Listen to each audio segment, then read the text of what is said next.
Bonjour, je viens d'avoir une révélation de ouf.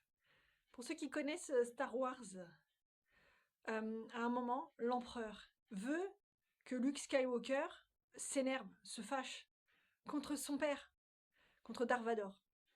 Pourquoi? Parce que ça va le faire basculer du côté obscur de la force. Donc ce matin, j'ai eu des démons qui m'ont embêté. Bon, comme d'hab, hein, quand t'es né de nouveau, bon, c'est la routine, hein. Merci au Pentecôtiste pour le partage. Non, c'est vrai, c'est vachement formateur. Et puis bravo aux charismatiques catholiques aussi qui commencent à partager. Merci. Donc, à un moment, j'avais un ton un peu moqueur envers les démons parce que Jésus il est là, il est tout puissant. Et puis des fois les attaques elles sont légères, hein. C'est pas toujours une attaque Kalachnikov. Donc quand l'attaque est légère, bon bah là effectivement tu la gères facilement. Et j'avais un ton moqueur qui peut venir de moi ou d'une pensée intrusive, hein, parce que des fois ce qui se passe en nous ne vient pas de nous, mais de l'ennemi qui fait exprès de mettre des graines. Donc j'avais une tendance, je me sentais un peu moqueuse par rapport aux démons qui m'avaient embêté. Et l'Esprit Saint m'a fait me rendre compte que, attention, à ne pas creuser dans cette moquerie-là. Pourquoi? Parce que si je creuse dans cette moquerie-là, je vais nourrir la graine, je vais pécher. Même par rapport aux démons, on est censé rester neutre.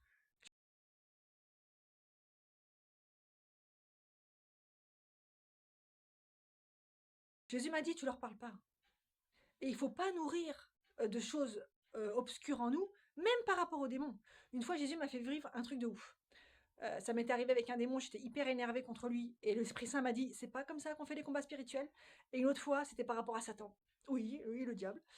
Et j'étais hyper en colère contre lui. Bon, je suppose que c'était induit, hein. Et Jésus m'a fait sentir m'a fait percevoir ce que Satan, comment il voyait ça, lui, le fait que je m'énerve contre lui. Eh ben, ça le faisait marrer. Il est très content, lui. Il en a rien à faire qu'on l'aime ou qu'on l'aime pas.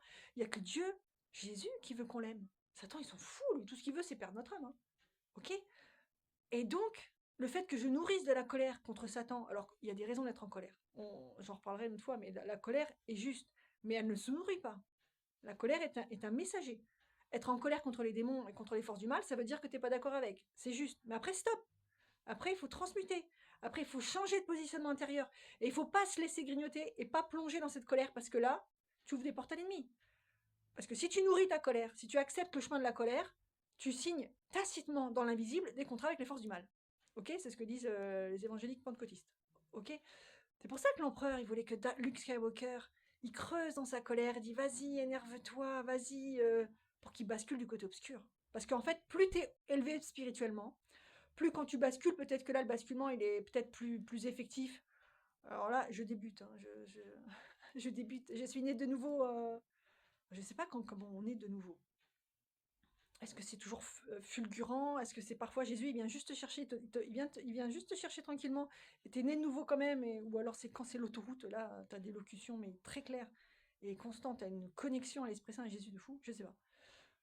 Enfin bon. Donc, les émotions, elles ont leur utilité, ce sont des messagers. On ne creuse pas en direction des émotions de tristesse, de peur, de colère, parce que ça amène la tristesse, des esprits de découragement, la peur, des esprits de peur. Dès qu'on a peur, là ça pue.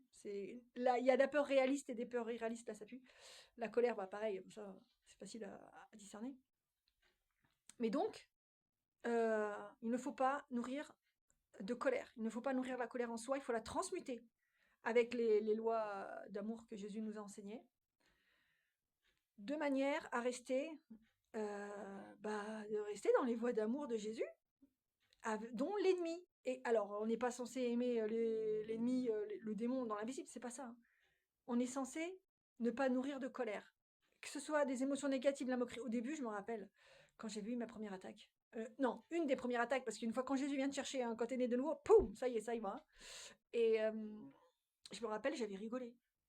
Parce que je me suis dit, je suis dans l'équipe de Jésus, il est tout puissant. Et je me suis foutu de leur gueule, en fait. J'ai rigolé, je me suis moqué d'eux. Et Jésus m'a dit, c'était très clair, euh, reste humble, ça te protégera. Oh oui, ça, l'humilité, on doit tous la travailler, donc ça c'est sûr. Et effectivement, donc même contre les forces obscures, quand elles viennent, vous appelez Jésus, il vient vous protéger, il vient vous défendre, il décide des modalités de la durée du combat, Vous vous en remettez à Jésus. Dès que vous avez discerné que c'est un démon, vous vous en remettez à Jésus. Vous, hop, vous les calculez plus. Ok, d'accord, c'était un démon, je me suis laissé avoir, plus ou moins, selon le scénario, la durée du scénario. Et vous vous en remettez à Jésus et il va combattre pour vous.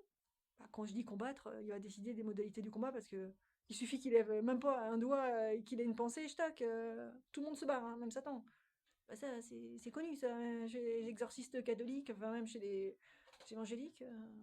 Dès que Jésus il décide stop, c'est stop, hein. Et puis si parfois la délivrance doit prendre plusieurs séances, bah, c'est la volonté de Dieu. C'est peut-être par rapport à la personne aussi. Est-ce qu'elle a fait une vraie conversion de cœur ou pas encore? Donc voilà.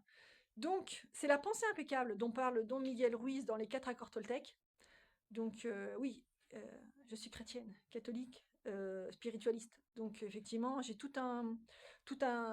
une connaissance, un apprentissage dans le monde spirituel qui va dire hors religion, ou même, je dirais pas hors religion, je dirais, enfin, qui est rejeté par les religions, mais qui est très juste et qui me sert énormément sur mon chemin de vie avec Jésus maintenant. Et bah, au fur et à mesure, je partagerai. Au revoir.